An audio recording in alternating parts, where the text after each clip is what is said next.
ഇവിടെ നമ്മൾ പറഞ്ഞ ഒരു പ്രശ്നം പുനരധിവാസത്തിൽ വൈകലുണ്ടോ, അതാണ് നമ്മുടെ മുമ്പിലുള്ള ഏറ്റവും പ്രധാനപ്പെട്ട പ്രശ്നം. സാധാരണ നിലയിൽ ഈ ദുരന്തത്തിൻ്റെ പ്രത്യേകത ഞാൻ നിങ്ങളോട് പറയേണ്ടതില്ല. പുഞ്ചിരിമുറ്റവും മുണ്ടക്കയും അട്ടാമലയും ആറാമലയും ഉൾപ്പെടുന്ന ചൂരൽമല ഒരു രാത്രി ഇരുട്ടി വെളുക്കുന്നതിന് മുമ്പ് പൂർണ്ണമായും നഷ്ടപ്പെട്ടൊരു ദുരന്തത്തിന് വിധേയമായ ഒരുപക്ഷെ സമീപ ഭൂതകാലത്തൊന്നും നമുക്ക് അടയാളപ്പെടുത്താൻ കഴിയാത്തൊരു വലിയ ദുരന്തമാണ് ചൂരൽമലയിൽ ഉണ്ടായത് എന്നാദ്യം മനസ്സുകൊണ്ട് അതിൻ്റെ അളവുകോണിൽ നാം ആദ്യം ചെന്നെത്തി നിൽക്കണം. അത്ര വലിയൊരു ദുരന്തമാണ് ഇവിടെ ഉണ്ടായത്.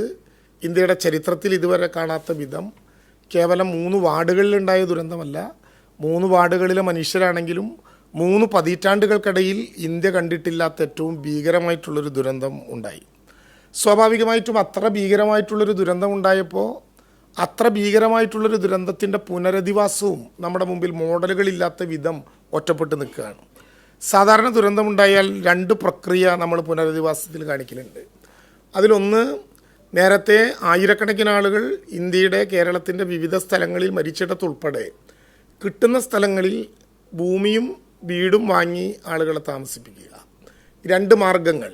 ഒന്ന്, ഏതെങ്കിലും ഒരു പ്രത്യേകമായ പ്രദേശത്ത് സർക്കാരിൻ്റെ പുറമ്പോക്ക് ഭൂമി എത്രയുണ്ടെന്ന് നോക്കി അതിൽ വിവിധ സംഘടനകൾ നൽകുന്ന വീടുകൾ വയ്ക്കാനുള്ള സ്ഥലമായി അത് കൊടുത്ത് അങ്ങനെ സംസ്ഥാനത്തിൻ്റെ തന്നെ പല ഭാഗങ്ങളിൽ പുറമ്പോക്ക് ഭൂമിയോ ആളുകൾ ദാനം ചെയ്യുന്ന ഭൂമിയോ വെറുതെ നൽകുന്ന ഭൂമിയോ വില കൊടുത്തു വാങ്ങാവുന്ന ഭൂമിയോ ഒക്കെ കൃത്യമായി 5, 10, 15, 20, 25 വീടുകളോ ഫ്ലാറ്റുകളോ ഉണ്ടാക്കി കൊടുക്കുക. മറ്റൊന്ന്, കേരളത്തിന് മാത്രമായി കേരളം അവതരിപ്പിച്ചൊരു മോഡൽ, ഭൂമി മേടിക്കാൻ 6 ലക്ഷം രൂപയും വീട് മേടിക്കാൻ 4 ലക്ഷം രൂപയും നൽകുക. ഇത് രണ്ടുമാണ് നിലവിൽ കേരളത്തിൽ ഇതുവരെ ഉണ്ടായിട്ടുള്ള എല്ലാ പുനരധിവാസങ്ങളിലും കേരളം അർപ്പിച്ചിട്ടുള്ളൊരു മോഡൽ. ഇവിടെ പക്ഷേ അത് പോരാ എന്ന് നേരത്തെ നാം നിശ്ചയിച്ചു.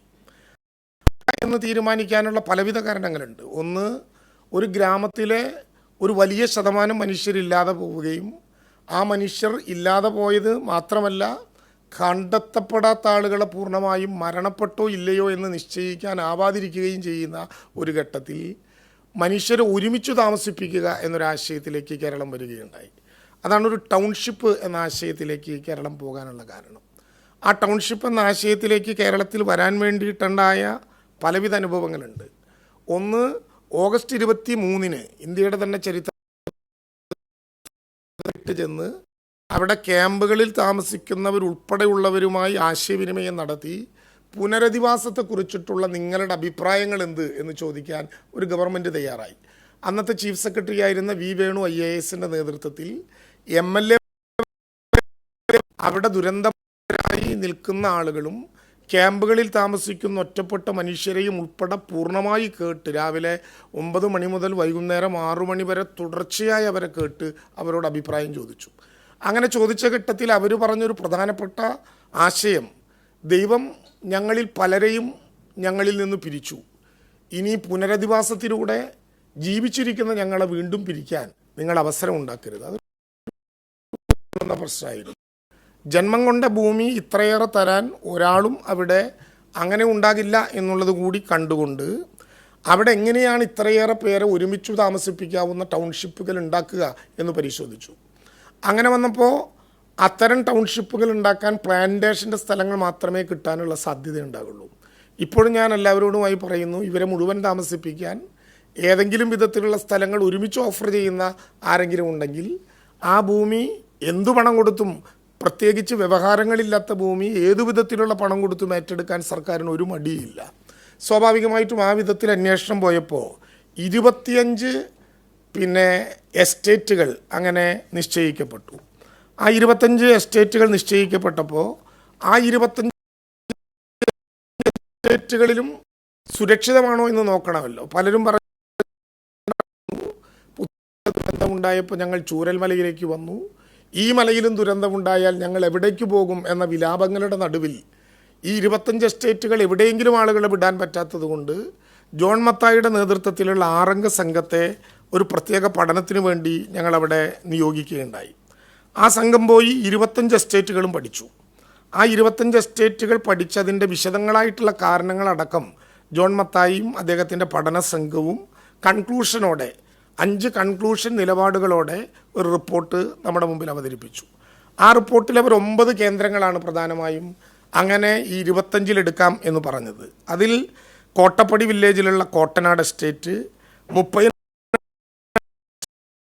വില്ലേജിലുള്ള വെള്ളരി എസ്റ്റേറ്റ്, ഓടത്തോട് കൽപ്പറ്റ വില്ലേജിലുള്ള എൽസ്റ്റോൺ എസ്റ്റേറ്റ്, ഭൂതക്കൊല്ലി വില്ലേജിലുള്ള എൽസ്റ്റോണിൻ്റെ തന്നെ മറ്റൊരു എസ്റ്റേറ്റ്, കൽപ്പറ്റ വില്ലേജിലുള്ള എൽസ്റ്റോണിൻ്റെ വേറെ ഒരു എസ്റ്റേറ്റ്, ഇങ്ങനെ 9 കേന്ദ്രങ്ങൾ അവർ സുരക്ഷിതമായ സ്ഥലങ്ങളാണ് എന്ന് നിർവചിച്ചു. 9 സ്ഥലങ്ങൾ കിട്ടിയത് കൊണ്ട് മാത്രം പ്രശ്നമില്ലല്ലോ. ആ 9 സ്ഥലങ്ങളിൽ നേരത്തെ ഹൃദയവേദനയോടെ പറഞ്ഞതുപോലെ ദൈവം ഞങ്ങളെ പലതാക്കി പിരിച്ചു, ഇനി ജീവിച്ചിരിക്കുന്നവരെ പിരിക്കരുതെന്ന് പറഞ്ഞ കൂട്ടത്തിൽ ആ യോഗത്തിൽ പങ്കെടുത്ത മഹാഭൂരിപക്ഷം ആളുകളും ജനപ്രതിനിധികൾ ഉൾപ്പെടെ പറഞ്ഞ കാര്യം, ഞങ്ങൾക്ക് ഈ ഭൂമിയുടെ ഏറ്റവും അടുത്ത് താമസിക്കണം. എല്ലാവരും പ്രിഫർ ചെയ്യുന്നത് മേപ്പാടി പഞ്ചായത്താണ്. മേപ്പാടി പഞ്ചായത്തിൽ തന്നെ ഞങ്ങൾക്ക് വേണം. ഭൂമിയുടെ പ്രശ്നമുണ്ടെങ്കിൽ തൊട്ടടുത്താകുന്നതിലും പ്രശ്നമില്ല.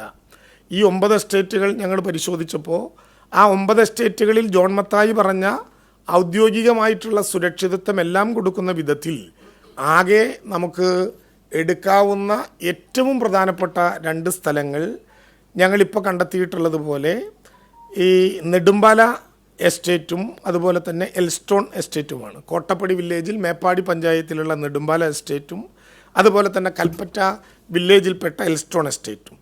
ഇത് ദുരന്തം നടന്ന് 2 മാസം കഴിഞ്ഞ്, നിങ്ങൾ കരുതുന്നത് പോലെ നേരം എടുത്തിട്ടില്ല. 25 എസ്റ്റേറ്റുകൾ കണ്ടു, ജോൺ മത്തായിയുടെ റിപ്പോർട്ട് വാങ്ങി.